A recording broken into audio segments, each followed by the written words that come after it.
আমরা যে নির্বাচন দেওয়ার জন্য জাতির কাছে ওয়াদা দিয়েছি, একটা সুন্দর গ্রহণযোগ্য পার্টিসিপেটরি ইলেকশন উপহার দেওয়ার যে একটা ওয়াদা দিয়েছি, সেটা আয়োজন করতে গেলে একটা পোলিং সেন্টারে কী ধরনের আবহাওয়া থাকা দরকার, কী ধরনের পরিবেশ থাকা দরকার, ভোটারদের কিউ কীরকম হবে, পুলিং অফিসাররা কীরকম করে বসবে, প্রিসাইডিং অফিসাররা কীরকম করে বসবে, সার্বিক বিষয়াদি, ইভেন আপনাদের সাংবাদিক ভাইদের ভূমিকা কীরকম হতে পারে, যে যাবতীয় বিষয়াদি আমরা আজকে প্র্যাকটিক্যাল ডেমনস্ট্রেশনের মাধ্যমে দেখতে চেয়েছি এই একটা মক ভোটিংয়ের এক্সারসাইজের মাধ্যমে। এখানে আপনারা দেখেছেন ভোটাররা আসছে, লাইনে দাঁড়িয়ে আস্তে আস্তে তারা পুলিং সেন্টারের মধ্যে ঢুকছে।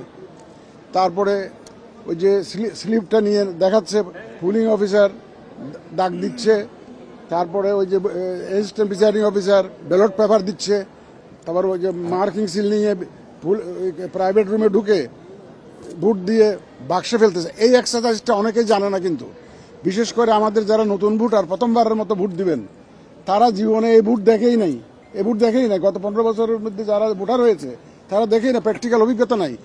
এইটার মাধ্যমে একদিকে একটা অভিজ্ঞতা সঞ্চারও হচ্ছে, আর অন্যদিকে আমাদের একটা রিয়েল টাইম যে একটা অ্যাসেসমেন্ট অফ দ্য সিচুয়েশন। কারণ আমরা নর্মালি 8টার থেকে ভোট শুরু করি, 4টার সময় শেষ করি।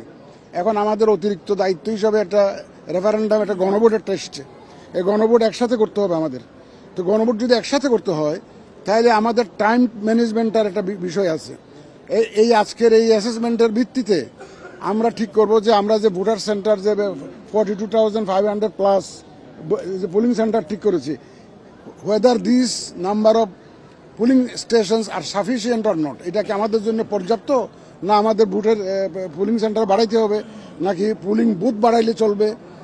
একটা বুথ বাড়ানো মানে আমার কিন্তু 3 জন লোক বাড়ে, বাক্স বাড়ে, তো অনেক ধরনের অ্যারেঞ্জমেন্ট আমাদের এডিশনাল করতে হয়।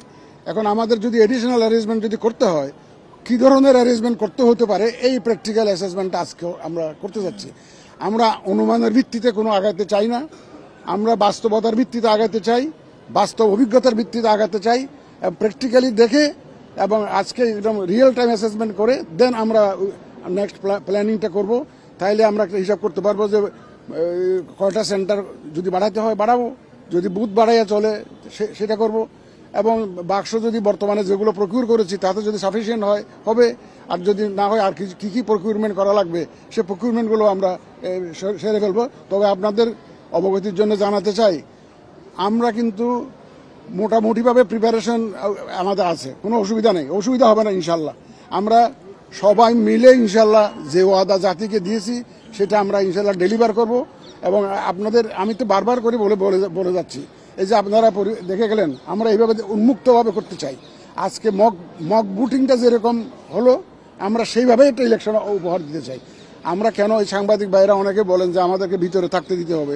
আপনারা দেখলেন একটা রুমের মধ্যে এজেন্টসরা আছে, পুলিং অফিসার আছে, প্রিসাইডিং অফিসার আছে, ভোটাররা ঢুকছেন। তাহলে এখন সাংবাদিক ভাই আমার এখানে আবার অবজারভাররা আসবে, দেশি বিদেশি অবজারভাররা আসবে। এখন সাংবাদিক ভাইরাও যদি ওখানে ঢুকে যদি এখন ধাক্কি করে যদি অনেকক্ষণ যদি দাঁড়িয়ে থাকেন, তাহলে এই একটা হজবরল অবস্থা সৃষ্টি হবে পুলিং সেন্টারের ভিতরে। এইটা অ্যাভয়েড করার জন্য আমরা বলছি যে আপনারা একটু নিজেদের বিবেক অ্যাপ্লাই করে নির্দিষ্ট সময়ের মধ্যে আপনারা কাজটা সেরে আপনারা বেরিয়ে যাবেন। এই জন্য এটা কিন্তু আপনাদের কার্যক্রম বাধাগ্রস্ত করার জন্য নয়, not to obstruct your activities, not to obstruct, it is just for the sake of management of the centre. সেই অ্যাসেসমেন্টটা আজকে হবে, এই অ্যাসেসমেন্টটা আজকে হবে। আর আমাদের রিয়েল টাইম অ্যাসেসমেন্ট আজকে তো একটা দেখলাম যে এই যে আপনি যে কথাটা বললেন, এটাও তো একটা এক্সপিরিয়েন্স, যে দাঁড়িয়ে থাকতে হচ্ছে, এটাও একটা এক্সপিরিয়েন্স। এইটা আমরা অ্যাড্রেস করবো। যত ধরনের ল্যাপসেস হবে আজকে যেগুলো we will be able to assess the gaps in our planning. আমাদের প্ল্যানিংয়ে যে গ্যাপসগুলো আছে, যে ঘাটতিগুলো আছে, এগুলো আমরা আজকে প্র্যাকটিক্যাল অভিজ্ঞতার ভিত্তিতে আমরা এগুলো মিট আপ করে ফেলবো।